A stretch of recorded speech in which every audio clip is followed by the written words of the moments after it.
So I got a bear on either side of me right now.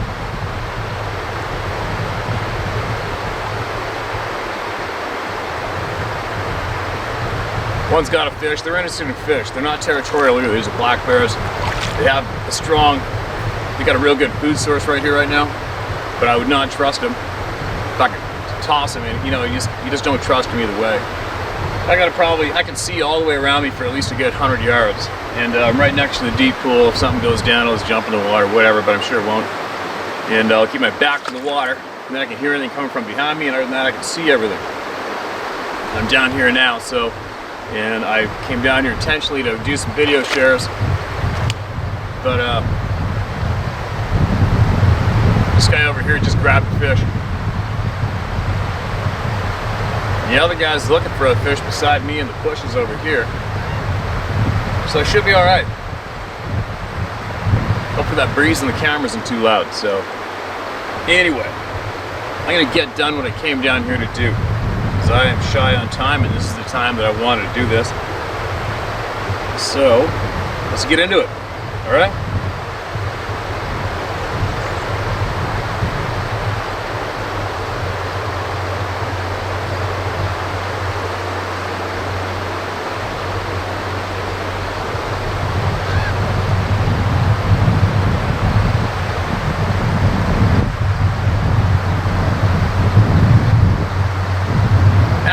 Starting to blow.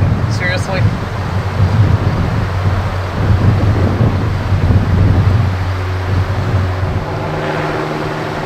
Alright, so I chased one bear off already. I let him know he wasn't welcome anyway. And the other one just came down on this side of me. He grabbed the fish and he took it up in the bush. I could just see him eating it under a tree, so let's get on and make some shares so I can get out of here. Let them have at it.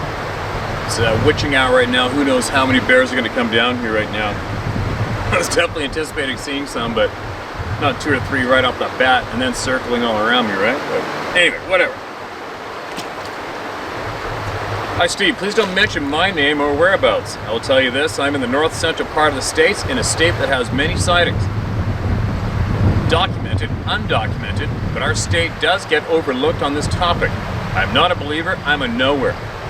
I've known that these creatures existed since the mid-80s, when 2 friends and I paralleled along the main river that runs through our central state along the railroad tracks one hot late summer night. We never seen it or smelled it, but whatever it was huge and plowed through heavy thicket like nothing and stopped when we stopped. I was honestly never so scared in my life. Since then I've researched the subject and have worked in an area where I firmly believe these things are, and yes, the military does know about them, because I have a retired lieutenant colonel. He comes up a couple times a year cross country to look for these things on the property where I did armed security.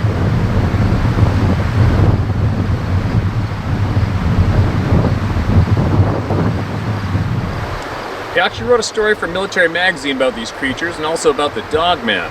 Now about the area. I patrolled a few thousand acres of wilderness that again runs along the main river of this state. There's also a nearby nuclear plant and also Indian burial mounds on the property. I'm not sure if this is a connection, but I'm just stating this. I've been howled at by no known animals in the area while locking gates in the dark. I've found weird structures, had a tree fall in front of me, and have felt strange senses of dread while patrolling different areas of the property day and night.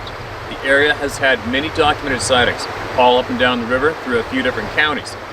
I no longer work there, but I know something is out there. I hope this helps some of your questions about the military knowing about these beings. I myself think these beings are possibly interdimensional and have been here longer than we have.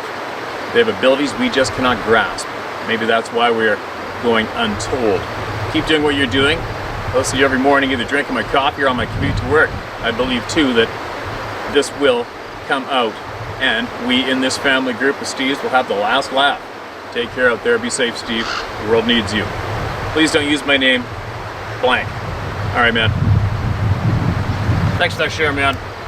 You know as well as I do, the military knows. Everybody knows the military knows. And it's also quite apparent that the military does not consider us in the same team, right? When it comes to knowledge and technology. So anyway, or possibly reasons for going in other countries and killing people and annihilating the countries as well, right? That's for another topic, possibly another channel. Anyway, I think I'm going to move this. Thanks again for sending that out, man. If you ever come across any knowledge that you feel the people will benefit from, make sure you get it to me and share it, alright? In the meantime, I'm going to move my camera because the breeze keeps coming through right here, and I'm pretty sure the breeze is too much for that little microphone on the camera, and I hate shitty audio. So I noticed an open zone down there where I can safely sit, maybe lean on that rock and get some email shares out, and get my butt out of here before it gets pitch black and this place becomes a frickin' moving massive black fur. It's not too far away from there right now. I'm gonna move the camera.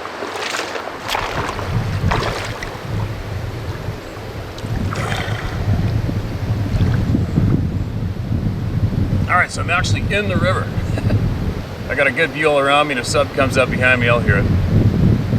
But a few of my American friends said the last time I showed the eagle feathers that I found, they're all freaked out because apparently in the United States of America it's a felony to pick up a frickin' shed feather off the ground. Seriously? So what's this, a double felony? 2 of them? Tell you what, the people who've made it into control and the people who have made it in the position to make laws are right out to lunch, aren't they? Aren't they not? Gosh. I was thinking about the other day, it's like, you know, I was wondering where all the good guys are. Where's the good guy army? Where's all the frickin' smart people, the kick-ass people who make a difference? And I think it's pretty safe to say that politics, or any position of being in a position where you get to make a law or have a say for the people, the way the system's built, I think it's made to attract absolute mind-dead fucktards. Don't you? And that's probably why the very intelligent, the people who do qualify to responsibly make decisions for a community, they're not dumb enough to join that gang of idiots. They're not dumb enough to lose time of their life to fighting these morons. I'm guessing. But to make being in possession of a shed eagle feather a felony, give your fucking head a shake. Are you kidding me? Unbelievable. Alright, there's my mid-video rant. Let's get on with sharing some experiences and getting some voices of good, hard-working, honest people heard. And let me know if something's coming out of the bush behind me. Alright, here we go. What do we got? We got some more. Alright, what do we got? We got more. I think that's recording still. Bigfoot encounters. Hi Steve, I like your YouTube shows, and well, a lot of people sending you stories had a lot of real experiences. My name is Dr. Mitch Verde, PhD. My property is in the Nass Valley in BC, although I'm working in the Chilcotin right now. I've seen 7 Bigfoot, although I saw the same one twice. There are a number of families that live between Kincallith and my area, and I've seen members of 4 families, but had experiences with 5. 6 if you include the mom who came to live in our area and start a family. She came from a group who lives above New Ayance. You can read a story in the Terrace Standard done in, I think, 2002, where I used the pseudonym Mark Miller, and was my second Sasquatch sighting. I moved after that to where my home is now, and I moved from the frying pan into the fire. Over time, although sometimes contentious, I've developed some kind of a weird relationship with a particular family of them who often come around my property. Well, to make it simple, I have a trail cam video that is quite strange. The female moves across the screen so fast it is quite unreal, and then her hubby, who is laying underneath the camera, lifts his big face in front of the camera, but he is too close to make out much. Then he rolls over and stands up and walks out of the frame, and then the camera is turned to a 90-degree angle. I've done a couple of podcasts, but I need some help to A, have an expert see if they can clean up the video. You can catch the female in only one frame because she's moving so fast, but you can make out her kid sitting on top of her shoulders. It would also be nice if one could more clearly see the dad's face. B, I've also written a book about mine and others' experiences in the Nass, looking through the lens of the Nisga's culture and psychology. My PhD is psychology. Hope you can help and keep up the great work. The stuff about the cover-up is real. I know this firsthand. Be happy to explain to you sometime. My phone number is Mitch. Okay, Mitch, thanks for that. And, you know, as well as I do, there's a lot of people out there with trail cam videos, trail cam photographs, cell phone photographs, None of them are too clear. I have a feeling it's because these things on average vibrate at a different frequency than us, right?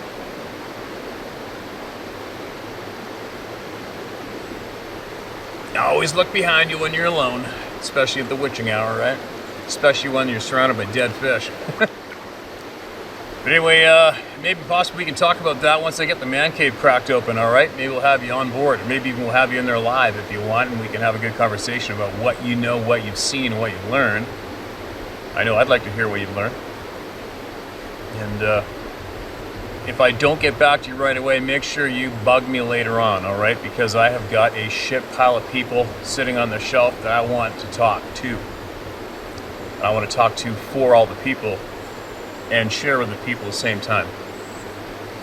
But anyways, if you see me not looking at the camera too much, I'm just watching this shoreline because there's a lot of shadows. There's a bear right there behind the camera. He's eating fish. And I gotta hurry up and get more shares in. The sun's going down. This one's titled, What Did He See? Hello Steve, I've followed you for over a year now and have shared your stories with my husband along the way. Thank you for your hard work and allowing people a safe place to be heard. Can't say we ever expected to have an You're very welcome. Can't say we ever expected to have an experience to share, yet here we are with an unwanted and unsought after experience that was very troubling. We live in west central Minnesota. My husband just retired. He takes our 2 dogs twice a week out for unleashed fun in 2 different places. A few weeks ago it was to a friend's tree farm just outside of town. He has been there many times over the years with the dogs. His visit started normal, dogs running all around him happily, occasionally demanding he throw them a ball to chase, going up and down the paths. They never stopped moving out there. This day, as they rounded one corner, all 3 of them stopped abruptly. This is what my husband saw.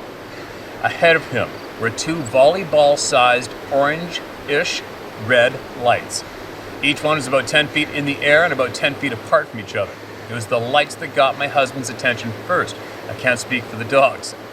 Then he noticed in between these balls of lights was just like an outline of a very large being, approximately 8 feet high and wide, really wide. He could see through it, but it was kind of blurry. No features were really distinguishable. It was just big. My husband and dogs just there, as if frozen. He heard no birds or wind or noise of any kind. Everything just stopped.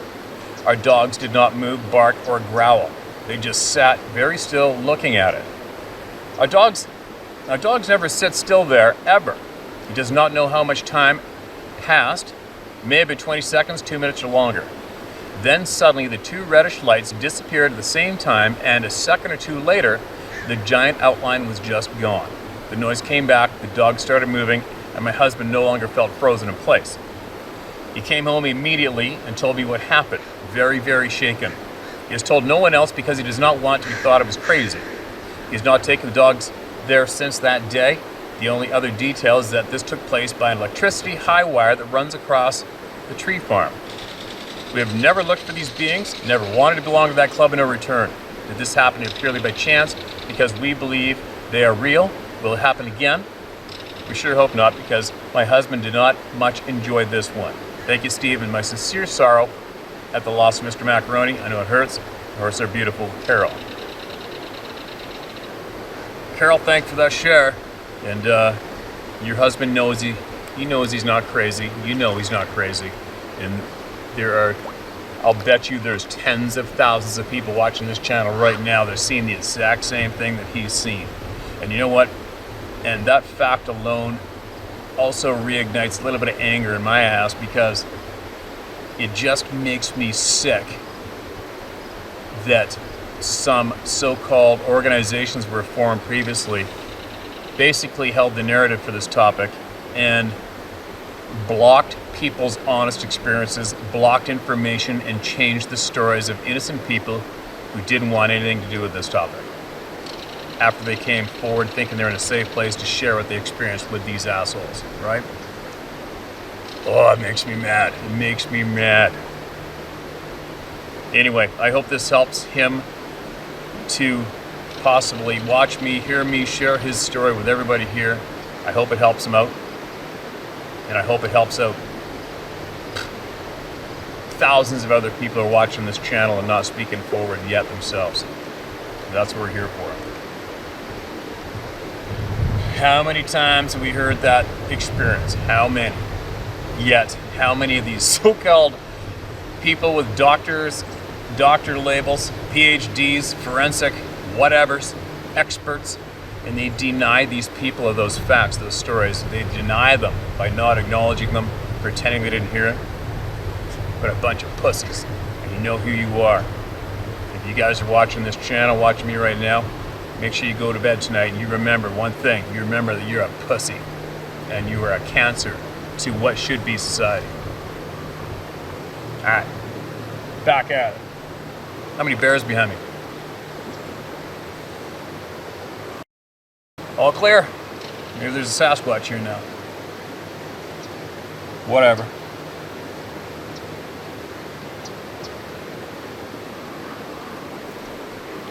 Okay, here we go again. Government info, RE high strangeness. Hi, I've been watching for a couple months. I'm not interested in photos, accounts, etc. Don't need any more proof of my several encounters. One only 2 weeks ago. Details only later. No credentials or bona fide, but if you need, my father, a civilian, only answered to CO at Norton Air Force Base, SAC, Strategic Air Command. Has been to Pentagon, Wright-Patterson, I Hangar 51, Vandenberg, etc., etc. He had a distinguished and honored career. 3 years ago, I found his personal notes, clippings from the Myra Loma Army Supply Depot, where he was the base photographer, ground safety engineer, and at least part of the time also the quartermaster. He was the most gentle, honorable man I've ever known, brilliant, and a good, loving father who could build a cabin from scratch. Loved and understood the importance of living in balance on this earth, as he taught me on our 3 acres in the San Bernardino Mountains, Southern California, or work out his own calculus problems for fun. An exceptional person, ultimately said, don't trust the government to be there for you. I believed him when I was 12 and still do. And I am deeply bitter that the government caused an untimely and too early death at age of 67. It is better to let him die then while you can guess. He retired with the E rank of major, met with President Eisenhower several times, once to deliver a briefcase handcuffed to his wrist. I'm not inclined to say what those plans were for. Personal note, my mother often had tea, etc. with the President Eisenhower's mother, a practicing Quaker, and just as proud of her son that was a pharmacist as her 5-star general son. I'm 76 years old myself, currently working for fun with theoretical astro and quantum physics. If that gives you any idea of my involvement with the crazy research. It runs in the family. Believe me, being super intelligent has some extreme social disadvantages and is very isolating. Luckily, my degrees are in art, music, and marketing research have helped me to live a somewhat unusual and fun life.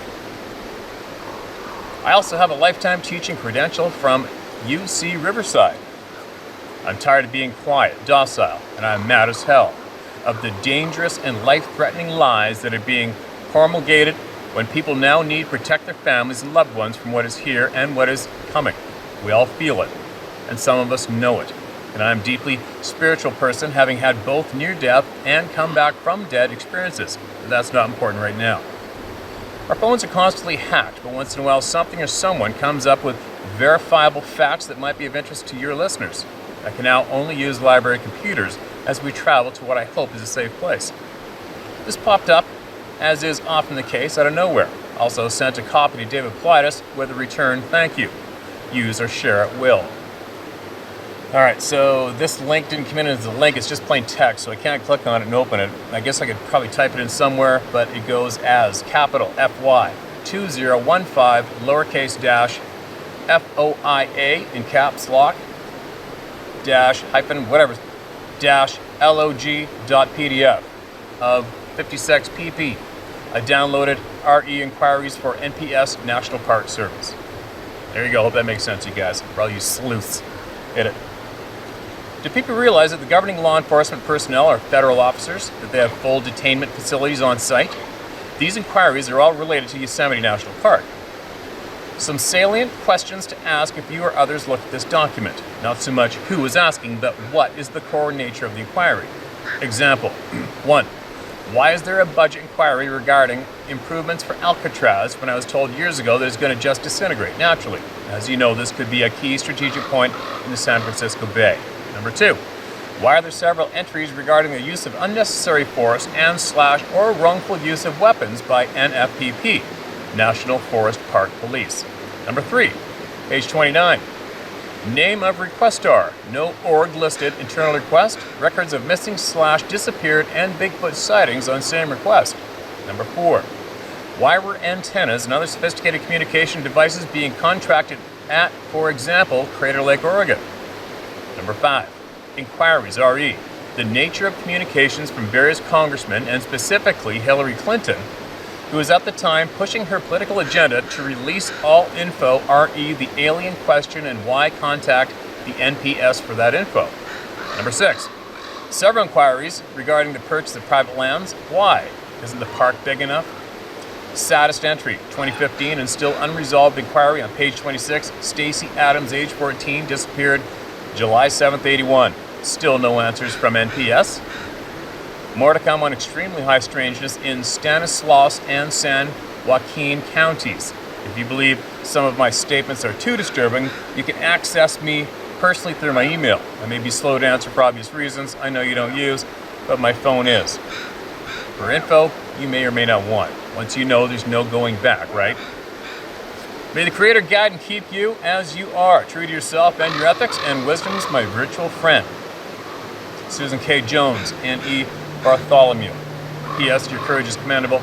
Yep, we get the obvious helicopters in strange places too. We're traveling in what my husband calls a stealth van.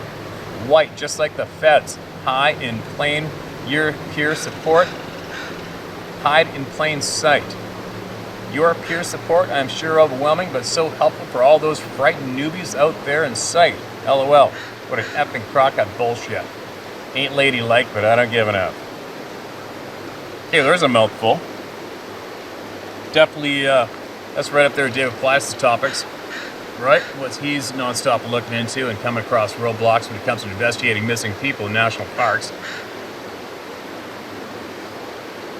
And all the crazy shit going on out there. Let me get some more shares here. Thanks for sending that in. Make sure you send more.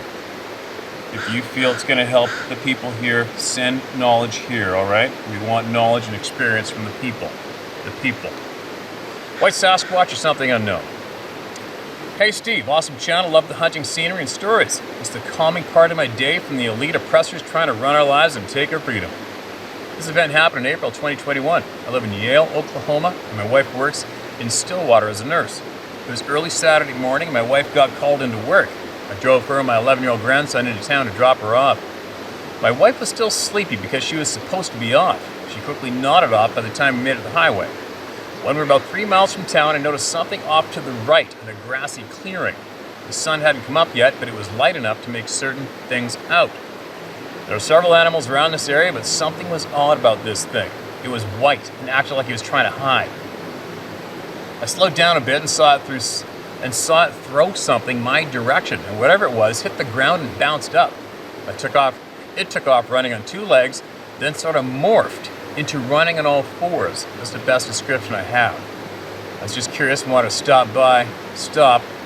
I was curious and wanted to stop, but I knew my wife had to get to work. On the way back home, my grandson asked me what the thing was back there. I had no idea he was awake and saw it. I told him I don't know, but we're going to go check it out. I found an area to stop right where I believe I saw it. I walked a short way and quickly found what was thrown. It was a turtle. Dead with the shell mostly torn off. I quickly realized I'd been a little more accurate and could have taken out a window and caused injury accident. I'm always armed when I'm out and wanted to explore the area more, but will not with my grandson. I felt danger and I listened to my discernment. The way this thing moved was not natural, and these things are 100% nefarious. No one can tell me different. I believe I know what they are, but I've heard a few stories say exactly what I believe they are. The short story is evil. There's more than what we grasp, obviously, but it is in no way, shape, or form an animal. I took my grandson back home, and my daughter was there to watch him, so I went back to estimate the height. There's a 5.5-foot fence right where I saw him. I'm 6'3", and I estimate that whatever I saw had to be 11 or 12 feet tall. That made me a little uneasy, but I'm glad I took my grandson home. I did manage to get inside the fencing and realize the ground had hidden holes that would have seriously injured a person had they stepped into one. I have no idea how this thing managed to navigate that terrain the way it did. No tracks were visible. We talk about it in the open. I don't see any reason not to, especially since my grandson saw it. That reaffirms in my mind that it was there. I wish I had more of a description, but it was insanely quick when it took off. Thank you for your channel and just taking the time to listen. I'll get back to you if I have any more activity, Jim. Jim, I think I read this one before you guys. I'm onto a different phone. But whatever. It's good to get it out, right? It's good to share. Somebody might not have heard that. And who knows, maybe I didn't read it, but I'm pretty sure I did. So on that note, I'll read one more, or maybe two, and then I'm going to get going because the sun's disappearing and I'm facing the sun. And the reflection off the water is making it difficult to read, so I don't feel like I'm reading that smooth as I normally may be. Alright, titled Tall Man. Stephen, we've been a watcher since the beginning of your channel. You are one of my puzzle pieces to the tall man. I've had 2 up-close and personal experiences with the tall man, and I'm finally willing to share. The 2 encounters happened when I was 16 years old, one in Florida and one in northern Michigan. I'll never forget these. Here we go. I lived on a horse ranch in Mayaca Valley Ranches. I got up, got dressed, then was ready to go for the 1.5-mile walk to the bus stop. As I left the property, I stopped to light up a smoke. As soon as I cracked the match, I looked up and saw a tall man, most call skunk ape, stand up from the tall grass of the neighbor's pasture. He stood there for a minute and our eyes locked. I was in pretty good shape at 16, yet my legs locked up and I couldn't move, just watch. I was petrified. I saw this being look at me, a solid state for what seemed to be forever, yet it was maybe 10 to 15 seconds. I thought I was going to get dead fast when he stared me down. Yet all 8 feet of him turned and started walking into the palmettos. As he left, he turned his head twice and made sure I was following him. As he disappeared into the Florida jungle, my legs returned and I ran as fast as I've ever ran back home and woke my mom up to take me in the car to school. I told my art teacher about this, and he and a few other teachers came to where it happened after school. You could see the impressions in the tall grass where I'd surprised him, and a few impressions of 18-inch pair footprint. The being was dark black and weighed, I would say, at least 400 pounds. I became unable to walk at 6 a.m. to the bus stop, so Mom suggested that I go live with Dad in the big city a while to get over it. So I moved to the big city, Grand Rapids, Michigan, made new friends that loved the woods outside of town. While sitting with a friend at Federal Land Place, I looked out the window and saw a reddish-colored tall man walking inside the tree line in front of us. I was panicked, and my friend saw it also. It was not as big as the one I saw in Florida, maybe a juvenile, yet I got a good look at it. It was not a bear, but I hated walking on 2 legs. As I walked past, it showed no aggressive traits. It just simply walked by like he was late for getting home. They do exist, and I respect the woods no matter where I am in the woods. I'll never forget these encounters that happened when I was 16 years old. Now I'm an old man, 58 years old. Well, be safe out there, Steve, and thanks for all you do. Use my name if you wish. It's Jeffrey Schmolt. Peace and light. Jeffrey, appreciate that, man. Absolutely appreciate the time you just took to share what you know is the truth with all the people here that are trying to seek the truth, right?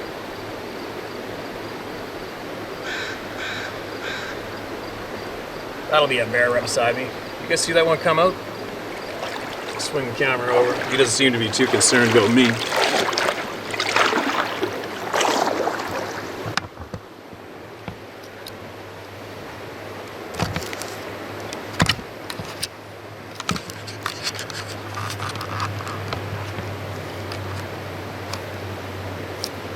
Looking for a fish. Be funny to see when I edit this if you guys are watching that guy behind me the whole time. Oh, here comes another big one over here. And he's headed over to where I gotta go to get back to my quad.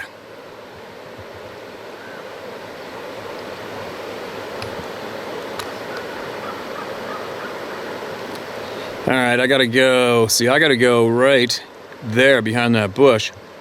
And it looks to me like he's crossing the river over to that bush, and that's where I gotta go to go get back on my quad. I might be going upriver.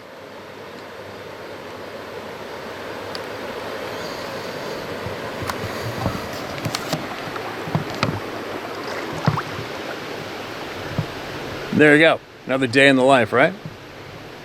You see that guy right there? Where are we?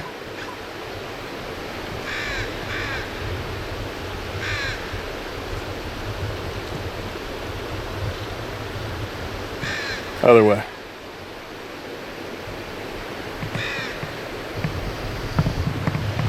All right.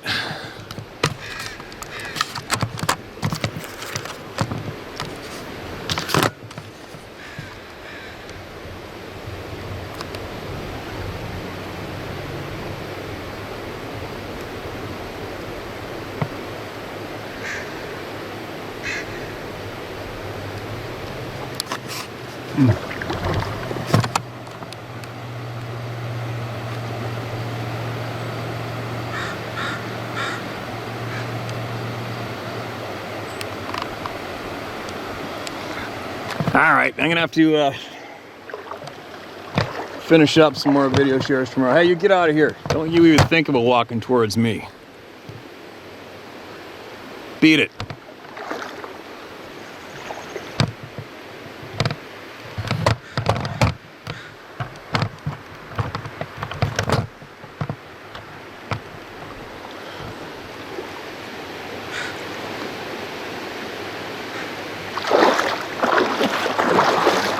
Yeah, you better run. Get out of here.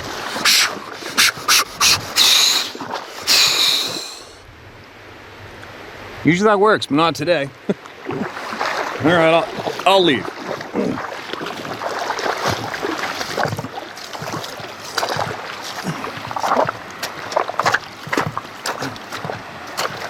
That looks like a big one up there. I'm gonna have to get close to him because I have to go up there to get to the quad, so maybe we'll go get some good video footage of him. He can't hear me right now because of that rushing water at his feet. It's a big bear, man.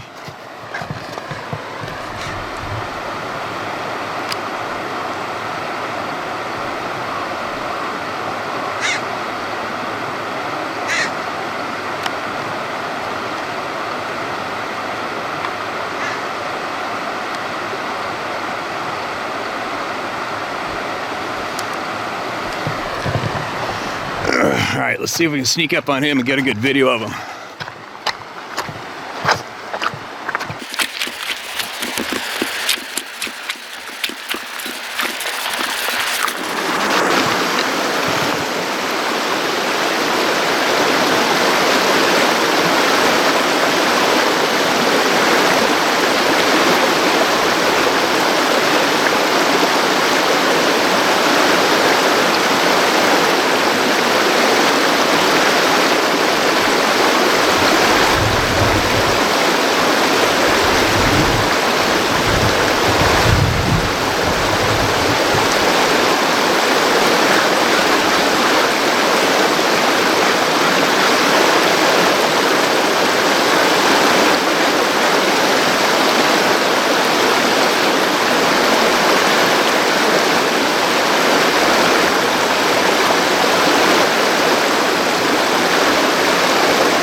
That's a big bear. It's funny, the great big ones, they are leery no matter what. You see those other bears, they're kind of like, they don't care too much about me, but he didn't like me at all. That is cool to see those big monsters. I don't think he'll be back out. He'll probably go farther up the river. But anyway, there you go. I'll give you a little bit of 360 where I am right now, and then I'm out of here, all right? Well, I can't do 360. Maybe I'll walk out in the river a bit more.